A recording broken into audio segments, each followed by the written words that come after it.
In 1897, British soldiers marched into one of West Africa's greatest cities. They burned it to the ground, and they stole thousands of masterpieces that the world is still fighting over today. This is the story of the Benin Bronzes and the kingdom they came from. Long before European powers carved up Africa, the Kingdom of Benin stood as one of the most sophisticated civilizations on the continent. Located in what is now Edo State, Nigeria, this kingdom thrived for over 700 years, from the 13th century to the 19th. At its center was the Oba, the divine king, who ruled over a complex society of artists, warriors, traders, and priests. By the 1400s, Benin was already trading ivory, pepper, and palm oil with Portuguese and Dutch merchants.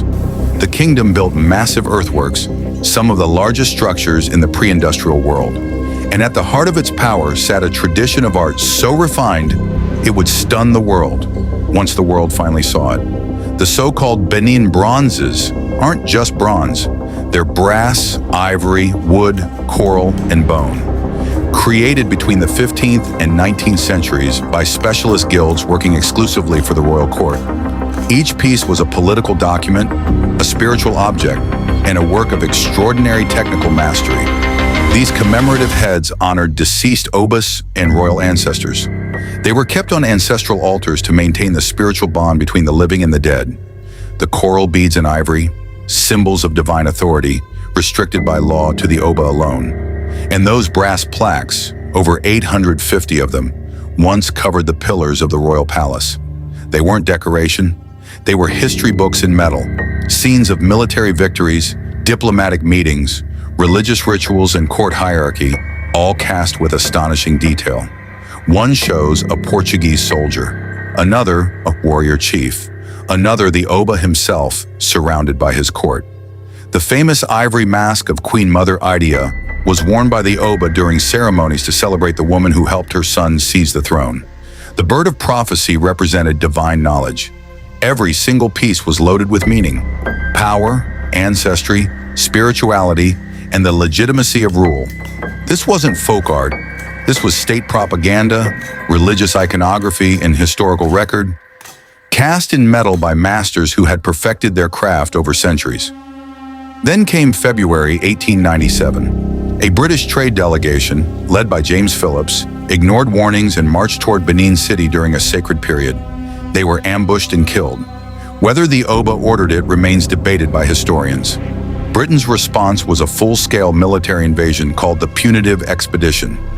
Over 3 weeks, British forces torched villages, massacred untold numbers of Edo people, desecrated sacred shrines, and burned the royal palace to the ground. Oba Akenzua was captured, exiled, and died in captivity. And then, the looting. Between 5,000 and 10,000 artworks were seized as spoils of war, shipped to London, and sold or donated to museums across Europe and America to pay for the invasion itself. The British Museum took over 900 pieces. Berlin's Ethnological Museum took hundreds more. Within months, one of Africa's greatest artistic legacies was scattered across the Western world.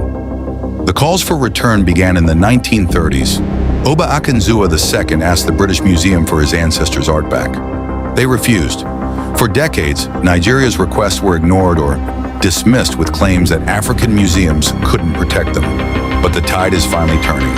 In 2022, Germany returned 512 bronzes, the largest transfer ever. The Horniman Museum in London returned 72.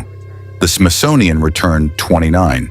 In 2025, the Netherlands returned 119 more.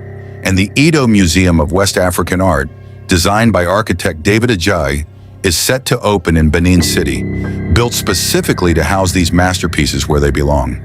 The Benin Bronzes are more than stolen art.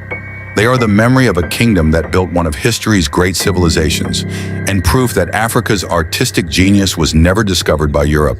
It was simply taken. The question now isn't whether they should come home. It's whether the world will finally do the right thing. If this story moved you, don't let it fade away. Like this video, subscribe to the channel, and turn on notifications so you never miss the untold stories of history.